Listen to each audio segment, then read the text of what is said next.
इस नए एपिसोड में आपका स्वागत है। आप देख रहे हैं प्रेस बिहार और मैं हूं आपके साथ आनंदमयी।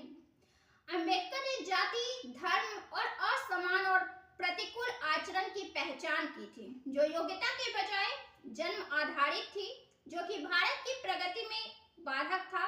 इसमें अंबेडकर ने ब्राह्मणवादी कानून और प्रथाओं, जिसमें व्यक्तियों और जातियों की स्वतंत्रता को रोकता है, पितृसत्तात्मक विचार जो सभी जातियों और धर्मों की महिलाओं की संपत्ति के अधिकार अधीनता को रोकता है, चर्चा की है। उन्होंने बताया है इस मुद्दे पर असमानता और सामाजिक उत्पीड़न का निर्माण करने वाली जातियों के वर्चस्व और अधीनता के सैद्धांतिक पहलू ब्राह्मणवादी या हिंदू सामाजिक व्यवस्था के अंतर्गत आते हैं, जो लोगों की असमानता के सिद्धांत श्रेणीकृत असमानता पर आधारित है। यह 20 जुलाई 1924 को अंबेडकर ने अस्पृश्यों के उद्धार के लिए बॉम्बे के परेड में एक संगठन स्थापित किया था, जिसे बहिष्कृत हितकारिणी सभा कहा जाता है। इस संघ का उद्देश्य अछूतों को उनकी दयनीय दुर्दशा और उनके वैध अधिकारों से अवगत कराने और अपने अधिकारों की मांग करने के लिए उनकी चेतना को जागृत करना था, उन्हें जागरूक करना था, उनमें जागृति लानी थी। इस उद्देश्य के लिए अंबेडकर ने उन्हें 3 सूत्रीय नारे दिए: शिक्षित होइए, आंदोलन कीजिए और संगठित होइए। उस समय वे अपने उम्र के 30वें दशक में थे। अछूतों के उत्थान के लिए आंदोलन के प्रति उनकी प्रत्यक्ष भागीदारी और प्रतिबद्धता उल्लेखनीय थी। वर्ष 1920 में उन्होंने एक मराठी अखबार मूकनायक प्रकाशित किया था, जिसने वंचित वर्गों की समस्याओं को धरातल से उठाया था। 1927 में उन्होंने बहिष्कृत भारत नामक एक पत्रिका शुरू की थी, लेकिन अंबेडकर को महसूस हुआ कि हिंदुओं के बीच पैठ कर चुके जाति संबंधी रूढ़िवादिता का सामना करने के लिए और जाति संबंधी बुराइयों को नष्ट करने और अस्पृश्यता को सामाजिक समानता का दर्जा देकर हिंदू समाज में सुधार के लिए राजनीतिक दृष्टिकोण धार्मिक से अधिक प्रभावी सिद्ध होगा।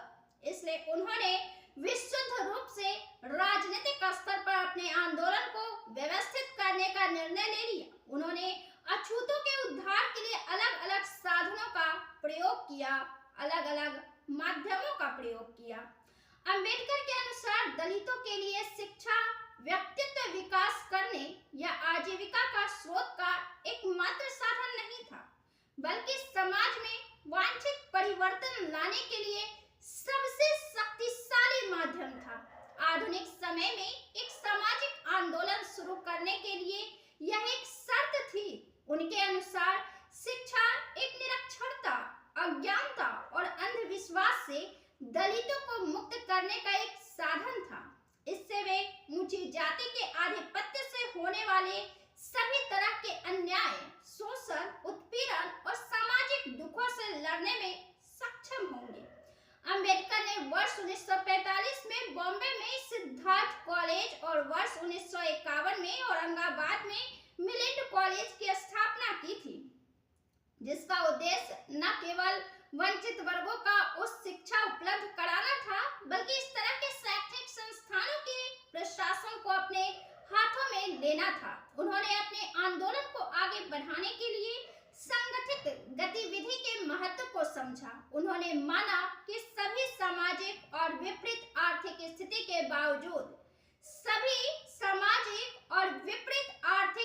के बावजूद शिक्षा सभी पुरुषों और महिलाओं के लिए अति आवश्यक है।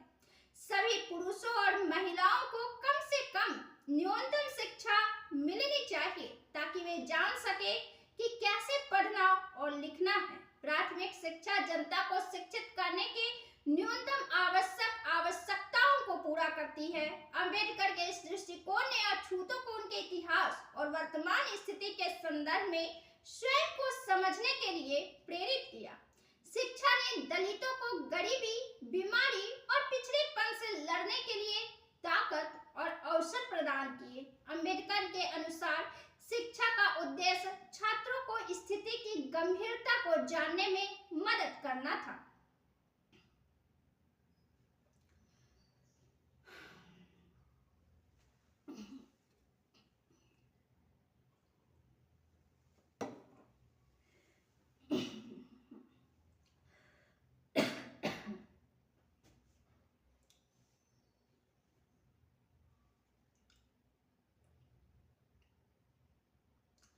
अंबेडकर के अनुसार शिक्षा का उद्देश्य छात्रों की स्थिति की गंभीरता को जानने में मदद करना था, इसलिए शिक्षा का पहलू वैज्ञानिक, निष्पक्ष तथा सबसे अलग होना चाहिए। उस शिक्षा के क्षेत्र में अंबेडकर शिक्षकों को स्वयं पाठ्यक्रम तैयार करने और अपने छात्र के प्रदर्शन का आकलन करने के लिए आवश्यक आजादी देने के पक्ष में थे। वे कठोर रूप से संरचित पाठ्यक्रम को निर्धारित करने और उनका अनुसरण करने का विरोध करते थे। उन्होंने जोर देकर कहा कि विश्वविद्यालयों को परीक्षाओं का संचालन करने और डिग्री वितरित करने की बजाय शिक्षा और अनुसंधान को बढ़ावा देना चाहिए। दलित वर्गों के शैक्षिक हितों को आगे बढ़ाने के लिए अंबेडकर ने 8 जुलाई 1945 को पीपुल्स एजुकेशन सोसाइटी की स्थापना की।